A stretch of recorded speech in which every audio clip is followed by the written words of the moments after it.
자, 오늘 우리가 함께 또 할 수 있어서 감사하고, 또 이 시간 함께 할 말씀은 살아남는 이들 제28장 그리스도의 재판에 관해서 함께 나누고자 합니다.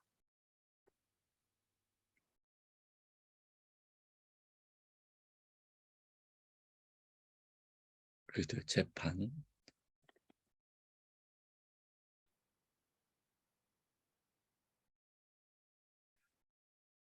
이사야 53장 7절 8절 말씀 가운데는 이렇게 기록하고 있습니다.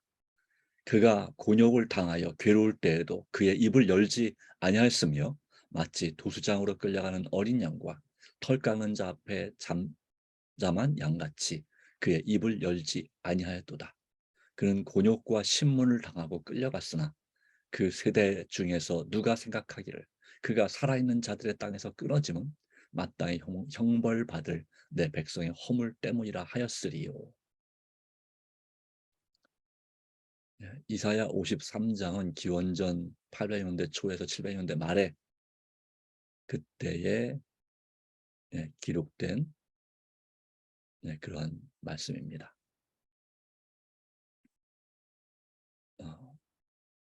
그런데 여기에 예수님께 탄생하시기 700년도 더 이전에 바로 이 말씀에 이와 같은 이사야 53장의 말씀, 예수님께서 십자가에서 고난당하실 것을 예언한 말씀이 여기에 있습니다. 그가 곤욕을 당하여 괴로울 때에도 그의 입을 열지 아니하였으며, 바로 이것은 이 재판정에서 이 빌라도 앞에서 그리고 헤롯 왕 앞에서 재판을 받을 때에 그는 그 자신이 하나님의 아들 또는 메시아이심을 증거하는 말 외에는 그 어떤 말도 누군가를 비방하거나 또 그들의 그런 조롱과 모욕에 대해서 화를 내거나 이런 발언, 또 저주하거나 이런 반응을 전혀 하지 않으셨습니다. 변명하지 않으셨습니다. 어떤 변명도 하지 않고 입을 열지 아니었으며, 다른 짐승들은 죽으러 갈 때나 또 이렇게 털 깎을 거나 뭐 어떤 여러 가지 할 때 가만히 있지 않습니다. 그런데 이 어린 양들의 특징은 도수장으로 끌려갈 때도 그렇고, 도수장은 도살장이죠. 죽으러 갈 때도 마찬가지고, 그리고 털 깎을 때 가만히 있다고 하는 거죠. 잠잠한 양같이 그 입을 열지 아니하였도다. 양과 염소는 좀 차이가 있는 것 같습니다. 근데 그 중에서 양은 말 그대로 우리가 보통 말할 때 순한 양 같다라는 말이 여기 해당됩니다. 물론 어떤 양은 순하지 않습니다. 주인을 들이받는 그런 순양들도 있습니다.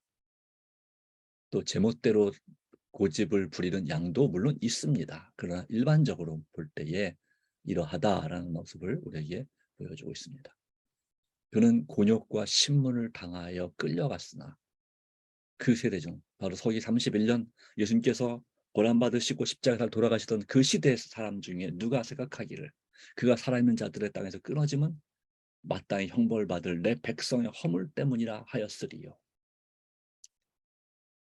그리스도인이 된 사람들을 제외한 대부분의 유대인들은 이렇게 생각하지 못하였다라고 하는 것입니다. 바로 그들의 죄 때문에, 그리고 온 인류의 죄 때문에 그 죄값을 대신 고난받고 대신 죽어야 될 우리 인류가 정말 그 아브라함과 이삭의 제사에서 이삭이 여호와 이레 하나님께 바로 대신 구원받은 것처럼 우리를 위해서 우리를 향한 제물, 바로 그 수풀에 또 나무에 뿔이 걸린 그 양이 상징하는 바로 그러한 존재임을 누가 생각했겠느냐 이 말이죠. 마땅히 형을 받을 내 백성의 허물 때문이라 했으리요. 도리어 그렇게 벌 받는 것이 당연하다고, 바로 신성모독죄로 당연하다고 생각했던 그때의 모습을 생각하고, 또한 도리어 그 예수님 십자가 못 박는 것을 더 못 받기를 바라고, 그리고 거기에 같이 동참하는 사람들을 볼 수가 있습니다. 어떤 설교자는 이러한 신앙에 대해서 너구리 신앙이다라고도 표현하기도 했습니다. 이랬다 저랬다 한다 하는 것이죠. 변덕이 심하다 이런 의미에서 예수님께서 이 어린 나귀를 타시고 한 번도 타보지 않은 이제 막 사람들이 탈만하겠다 싶은 그 나귀를 타시고 예루살렘을 입성하실 때 그때 종려나무 가지를 흔들고 그 앞에 자기 옷을 깔면서 호산나 다윗의 자손이여 라고 외치던 그 사람들이 그중에 많은 사람들이 예수께서 십자가에 못 박히시는 이 빌라도의 법정에서 십자가에 못 박으소서 십자가에 못 박으소서 라고 외치는 사람들 중에 포함되었고 그의 피를 우리와 우리 자손들에게 돌릴지어다 라고 외치는 그들의 그 부르짖음에 함께 동참했다는 사실을 보여주고 있습니다. 여러분 우리의 신앙은 어떻습니까? 대다수가 하자는 대로 따라가는 신앙을 하고 있습니까? 아니면 정말 예라고 할 때 예라고 말할 수 있고 아니라고 말할 때 아니라고 할 수 있는 그런 신앙생활을 하고 있습니까? 세상의 그런 유행에 흔들리지 않고 그런 세상의 조류를 따라서 가지 않는 사람이 진정한 그리스도인이 아닌가 생각이 됩니다. 살아남는 이들 213페이지에 천사들은 하늘을 떠날 때에 큰 슬픔에 잠겨 그들의 찬란한 면류관을 벗었다라고 기록합니다. 저희의 사령관이 고통을 당하시고 가시관을 쓰시고 있는데 저들이 그 면류관을 쓸 수 없었다는 것이죠. 반면에 사단과 그 천사들은 재판정에서 사람들의 인정과 동정을 말살하기 위하여 분주하였습니다. 가장 잔인하고 악마적인 분위기를 만들고자 했습니다. 그 분위기는 저들의 영향으로 침울하고 거룩하지 못했습니다. 바로 유월절 양을 먹는 그 유월절 만찬에 참여하기 위해서 제사장과 장로들은 그 빌라도 법정에 들어가지도 않았습니다. 이방인의 법정에 들어가는 것은 그들의 거룩함을 훼손하는 것이라 생각해서 빌라도를 밖으로 불러냈습니다. 총독 빌라도를. 그 아주 기분 나쁜 빌라도는 빨리 재판을 끝내고자 했었죠. 바로 이 사탄과 그 천사의 영향을 받아 인성으로는 사람의 성품을 견디기 어려운 방법으로 예수를 모욕하고 학대하였다라고 하는 것입니다. 그냥 초등학교를 나올까 말까 하는 사람이 그러니까 지식적인 면에서 그러니까 공부에 다시 말하면 재미를 별로 느끼지 못하는 그분들 항상 그분들 절대 무시해서는 안 되지만 바로 그냥 세상에서 공부보다는 노는 것을 더 좋아하는 분들이 누군가를 모욕하고 학대하는 것과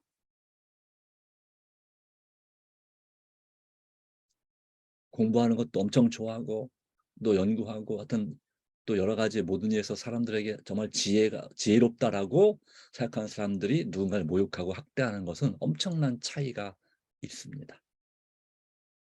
예. 특별히 그 전자는 그냥 힘으로 해결하죠. 예. 주먹으로 해결하죠. 그런데 후자는 주먹도 쓰지만 뭘 쓰냐면 머리를 써서 누군가를 아주 괴롭게 하는 것입니다. 그런 면에서 볼 때 이 고도의 그런 학문을 익힌 그리고 그런 일에 아주 도같은 오랜 세월 동안 도같은 제사장과 장로들은 대부분 바리새인들이죠. 바리새인 지도자들은 그런 일에 있어서 아주 교묘하게 또 사단의 지혜까지 물려받아서 예수를 모욕하고 학대하였다 하는 것입니다. 그 말을 들으면 그냥 마음이 막 화가 끌어올라서 참지 못할 만큼 그런 그것만 골라서 한 것이다 이 말이죠. 예. 이렇게 생각할 수 있겠습니다. 겉으로는 아주 선해 보이고 어떤 비리도 없는 깨끗한 사람 같지만 그러나 먼지를 털어보면 막 경악할 만한 그런 비리와 그런 범죄, 도덕적 타락의 모습이 나오는 그런 사람들을 가끔 우리가 뉴스에서 볼 수 있죠. 네. 바로 그런 사람들이라고 생각하시면 됩니다. 이 제사장과 장로들은 그러기에 사단의 말을 들을 수밖에 없게 되는 것입니다. 그렇지 않으면 사단에게 영향을 받기가 어렵죠. 사단은 이러한 조롱과 폭행이 하나님의 아들로 하여금 불평과 원망을 가지게 하거나 그분의 신성한 능력을 나타내서 무리들의 손아귀에서 벗어나심으로써 그 구원의 계획이 실패하기를 바랬습니다. 간절히 바랬습니다. 예수님께서 십자가에 죽으시는 순간 자기 운명이 결정되기 때문에 바로 그 일을 막기 위해서, 그리고 돌아가시기 전까지 단 한 부분, 심지어 눈빛으로라도 죄를 짓게 만들어서, 예수님이 한 가지라도 죄를 지면 어쨌든 예수님은 이 구주로서의 능력을 잃어버리는 것이기 때문에 하나님의 거룩한 제물이 아니라 흠이 있는 제물이 되는 거잖아요. 흠이 없는 제물로 예수님이 드려졌거든요. 바로 그것을 알기 때문에 불평과 원망하는 마음이라도 갖게 하고자 했던 것이죠. 그런 마음으로 범죄하여도 예수님은 이 구원의 계획을 성공시킬 수 없다는 사실을 사단도 알고 있었습니다. 네. 예수님과 우리의 그 사람으로서의 차이점이 있다면 딱 하나 뭐가 있다고 그랬습니까? 악으로 기울어지는 그런 성향이 예수님에게는 없었다. 우리는 태어나면서부터, 아니 뱃속에서부터 그 모친이 죄악 중에 출생하였으며 라고 시편 51편에 기록하고 있죠. 또 39편에도 비슷한 말씀이 있고요. 바로 그러한 우리의 모습, 그것을 갖지 않기 위해서 예수님은 여자의 아들로, 즉 죄의 유전자를 갖지 않기 위해서 여자의 후손으로 이 땅에 탄생하신 것입니다. 굳이 예수님이 처녀, 그리고 또 남자를 알지 못하는 처녀를 통해서 탄생하실 이유가 왜 있는가를 한번 우리가 깊이 연구하고 찾아본다면 답은 그것뿐입니다. 그렇지 않고 그냥 예수님이 남자의 후손으로 오셔도 되잖아요. 그냥 우리처럼 똑같이 그 아버지와 어머니를 통해서 날 수 있지만 예수님은 성령으로 잉태하셨다라고 기록되어 있죠. 누가복음 1장에. 그리고 그것을 믿은 여자, 이것은 바로 기적이었습니다.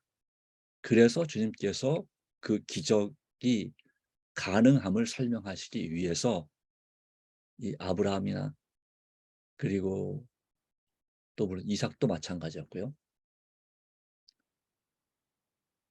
또한 심리원의 아버지, 또 어머니 사가랴와 엘리사벳, 그런 경우처럼 수십 년 동안 이 아이를 낳지 못했고 더 이상 아이를 낳을 가능성이 거의 아예 없는 그러한 어머니들을 통해서, 그 여자를 통해서 그 여자가 어머니가 되게 하시는 놀라운 기적을 베푸셨죠.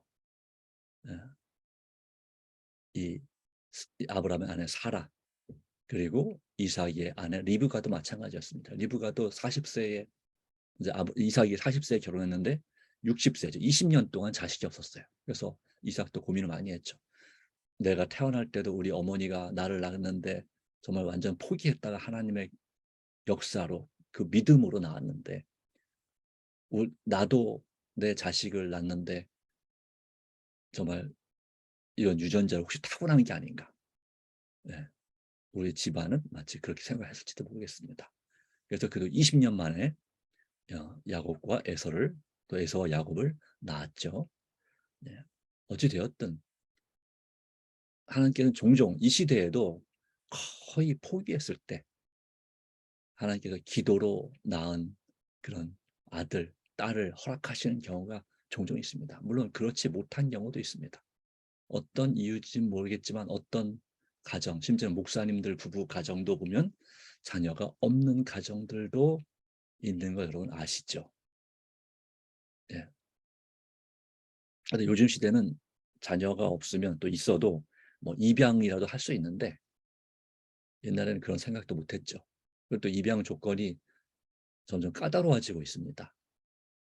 부모가 40세 이하여야 되고, 그다음에 재산이 얼마 이상 있어야 되고, 하여튼 뭐 이런 거. 또 여러 가지 또 뭐 그 환경이 원만해야 된다. 하여튼 이런 조건들이 있습니다. 그래서 마치 애완견 입양하듯이 그렇게 아이들을 입양해서는, 물론 애완견도 입양은 함부로 하면 안 되지만, 내가 반드시 죽을 때까지 버리지 않고 키울 각오로 입양을 해야 된다고 합니다. 조금 안 좋다고 해서 버리고 가는 그런 사람들이 뉴스에 종종 많이 나오죠. 특별히 휴가지에 버리는. 예, 저는 절대 해서는 안 되는, 그것도 어떻게 보면 범죄입니다. 예. 그런데 사람은 사람에 대해서, 내가 낳았든 가슴으로 낳았든 그 자녀에 대해서 내가 정말 성심을 다하는 것이 얼마나 중요한 일인가. 어찌 되었든 이 성경에 이 아, 여자의 후손으로 오신 예수님, 그것은 바로 이사야 7장 14절에 기록된 예언이었습니다. 보라, 처녀가 잉태하여 아들을 낳을 것이요 그 이름을 임마누엘이라 하리라. 이 말씀을 마태복음 1장에 그대로 인용합니다. 1장 23절에 그 아들 바로 그 예수, 그리고 임마누엘이신 하나님, 우리와 함께, 하나님 우리와 함께 계신다는 뜻으로서 그렇게 표현합니다. 물론 예수님의 이름은 여호와는 구원이시다는 뜻이지만, 자기 백성을 그들의 죄에서 구원할 자, 바로 그분께서 이제 이 땅에 임마누엘, 사람으로서 성육신 하셨고, 그 목적은 어떻게든지 어떤 고난과 사단의 유혹이 극심할지라도 그것을 극복하고 믿음으로 이기고 견디고 구원의 계획을 성공시키는 것이 하나님의 뜻이었습니다. 또한 예수님의 뜻이었죠. 소원이었습니다. 말 그대로. 그러나 사단은 이것을 어떻게든지 막는 것이 사단의 소원이었습니다. 그래서 역사적으로 오랜 세월 동안 그 일을 사단은 어, 이미 성경을, 그 누구보다 성경을 열심히 연구하는 존재가 사단이고, 가장 이 땅에 존재하는 영적이든 육적인 존재들 중에 가장 지혜로운 존재가 사단이었기 때문에, 이 지구상에 물론 하나님 또한 예수님, 어떤 삼위 하나님의 결코 비할 수 없는 뭐 지혜, 능력과 지혜지만, 그럴지라도 일반적으로 우리가 IQ가 사람보다 10배 이상 또는 30배 이상 뛰어난 그런 존재, 네, 사단이죠. 뭐 IQ가 한 3천은 될 것이다 라고 이렇게 추정을 하니까요. 그래서 그 성경을 연구하는 가운데, 성경 예언을 연구하면서 이제 여자의 후손이 탄생할 것을, 그때가 임박했고, 그 탄생했을 때 이분이 바로 그 여자의 예언된 여자의 후손임을 당연히 알았습니다. 네, 그래서 근데 이제 그 전부터라고 했죠. 그렇기 때문에 노아 홍수 이전에도 어떻게든지 하나님을 믿는 아담의 후손, 그 아벨을 죽였고, 그 다음에 하나님께서 그 세 번째 아들인 셋을 통해서 그 후손 이어갈 때 셋의 후손들을 어떻게든지 타락시켰습니다. 그럼에도 불구하고 하나님께서는 에녹을 승천시키셨고, 하나님과 동행한, 그리고 노아, 예.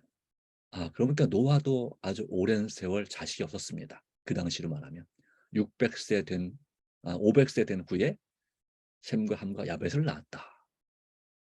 나이로 따지면 가장 오랜 세월 자식이 없었죠. 500살이 넘도록. 이 노아 다음으로 제일 자식을 늦은 나이에 낳은 사람은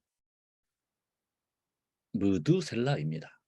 187세에. 그래서 자식을 늦게 낳으면 오래 사나 보다라고 할 만큼 그렇게 늦은 나이에 자식을 낳았습니다. 예, 노아의 할아버지죠. 네. 그 노아 홍수 때도 방주를 뒤집어 엎고자 사단이 그렇게 노력을 했다는 거죠. 그 천사들과 함께. 그는 하나님께서 완벽하게 지키심으로 사단이 아무것도 할 수 영향도 끼칠 수 없었다. 그리고 이 노아의 후손들도 어떻게든지 최대한 타락을 시켰고, 그리고 또한 이제 아브라함의 후손, 야곱의 후손들이 애굽에 갔을 때 남자는 누구나 다 죽이고자 했던, 산의 아이들을 죽이고자 했던 노력을 기울였습니다. 그리고 역사적으로도 이제 이 애굽을 통해서 그렇게 했고, 그 다음에 아수르, 그리고 바벨론, 메데 페르시아, 그 시대마다 하나님을 믿는 이 백성들을 타락시키고 또 생명의 위협을 가하고 없애고자 그렇게 많은 노력을 했습니다. 그 한 증거가 바로 뭐냐면 에스더죠. 에스더, 성경 에스더에 보면은 그 모든 유다인들을 그 페르시아 제국 내에서 진멸시키고자 했던 모습을 봅니다. 이미 성전이 재건됐는데 유다인들을 진멸하고자 했었죠. 그런 하나님께서 놀라운 은혜와 섭리로 지켜주셨기 때문에 거기서 구원받았습니다. 그리고 예수님이 태어나셨을 때에도 마찬가지였죠. 헤롯 왕을 통해서 베들레헴에 탄생한 2살 아래의 모든 산의 아이들을 다 죽이는 그런 잔인한, 예, 사단의 그런 영향을 통해서 헤롯 왕이 벌린 그 짓을 우리 볼 수가 있습니다. 예수님이 탄생하셨습니다. 하나님의 보호하심, 천사들의 보호 가운데 사단은 예수님을 죽일 수 없었습니다. 물론 그 이후로도 죽이려고 많이 애를 썼습니다. 이 돌을 들어 치려고 하고, 또 나사렛 동네에서 역시 그 낭떠러지 떨어뜨려 죽이려고 하고, 또 갈릴리 호수에서 그 폭풍 속에 배를 침몰시켜서 빠뜨려 죽이려고 했고, 여러 가지. 뿐만 아니라 정신적으로도 많은, 끊임없이 30살이 되기 전 어렸을 때도 마찬가지고, 형제들을 통해서, 이웃들을 통해서, 그리고 또한 이 여러 가지로 유혹하고 시험했습니다. 그리고 결정적인 것은 이제 침례를 받으신 후 40일 금식하실 때, 그때 그 3가지 시험이 나와 있습니다. 얼마 동안 사단이 떠나자면 그 이후로도 끊임없이 사람들을 통해서 사단은 끊임없이 예수님을 견제하고 조롱하고 무시하고 멸시하고 불평하고 원망하는 마음을 갖게 만들고자 유대교회 그 제사장들과 장로들, 바리새인들을 선동해서 예수님을 조롱하고 모욕하는 일을 했다는 것이죠. 그리고 이제 빌라도의 법정에서, 그리고 십자가에서 돌아가시는 그 순간까지도 사단은 가만히 있지 않았습니다. 참 끈질기고 잔인한 이 사단과 그 전사들의 모습, 또 악인들의 모습을 우리는 볼 수가 있습니다. 자, 이런 상황 가운데서 과연 우리는 어떠한가라고 하는 것입니다. 우리는 어떠한가?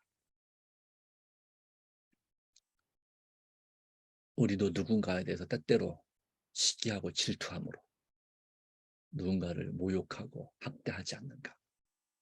그렇게 하지 않았는가? 또는 혹시 그런 일을 하지 않았을지라도 우리의 조롱과 폭행이 누군가 또 나보다 더 의로운 사람으로 하여금 불평과 원망하는 마음을 갖게 만들지 않았는가? 우리는 우리 자신의 마음을 돌아보고, 혹시나 단 한 번이라도 그런 일이 있다면, 누군가를 무시하는 말이나 행동을 했거나, 누군가를 질투하거나, 누군가 잘하는 것에 대해서 칭찬 대신에 도리어 꾸짖는 일을 했다면,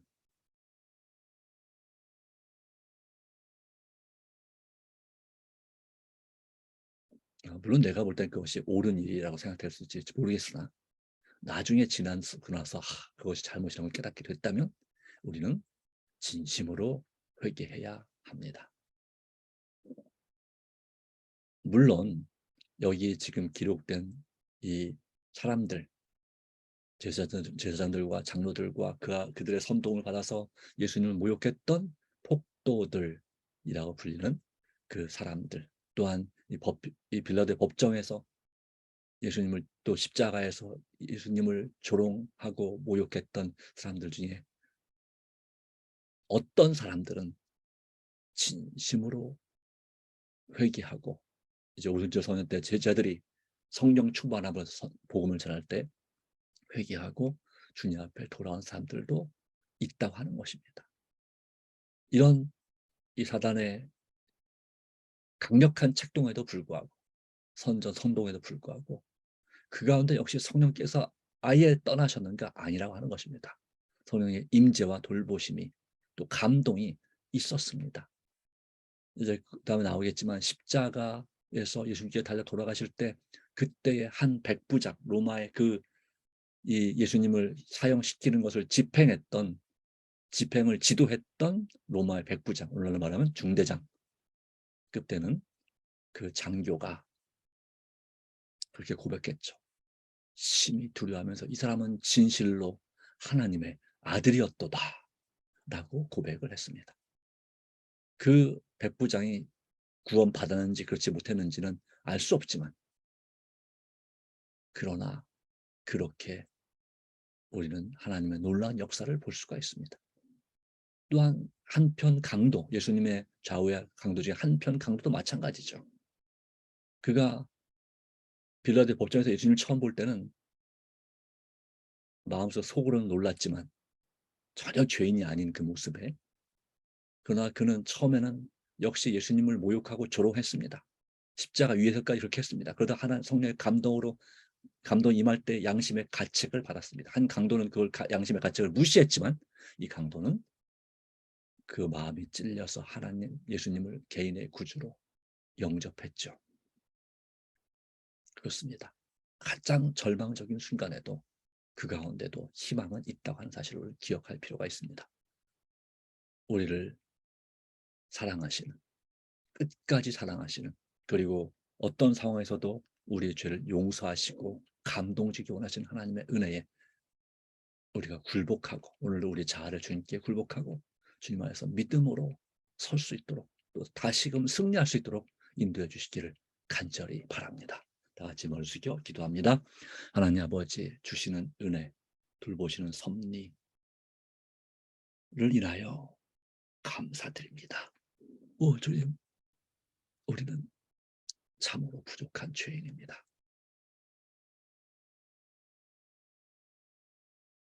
예수님을 믿는 믿음보다는 우리 자신의 아픈 현실, 그리고 불편한 상황, 또 사람 때문에 우리는 여러 가지 핑계와 변명거리가 생기고, 그리고 때때로는 그러한 경향, 다른 사람들을 무시하고 조롱하고 하는 그러한, 또 학대하는 그러한 분위기에 같이 휩쓸려서 다수를 따라 악을 행하지 말라 했지만 다수를 따라 악을 행하는 경우가 종종 우리도 있습니다. 오 주님,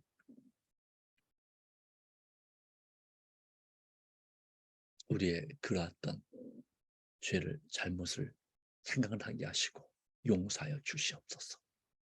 오 주님, 오직 주님 안에서 우리가 거룩하고 진실하고 흠이 없게 인도해 주시기를 간절히 바랍니다. 모든 걸 주님 부탁합니다. 주님께서 오늘도 우리의 기도를 들어주시사 인류를 구하시고, 또한 우리 가족들을, 우리 VIP들을 꼭 구원해 주시며, 이제 2주일 남은 이 전도회 가운데 주께서 역사해 주시고 성령으로 인도하여 주시기를 간구합니다. 모든 걸 주님께 부탁합니다. 주님 도와주시옵기를 예수님의 이름으로 기도합니다. 아멘.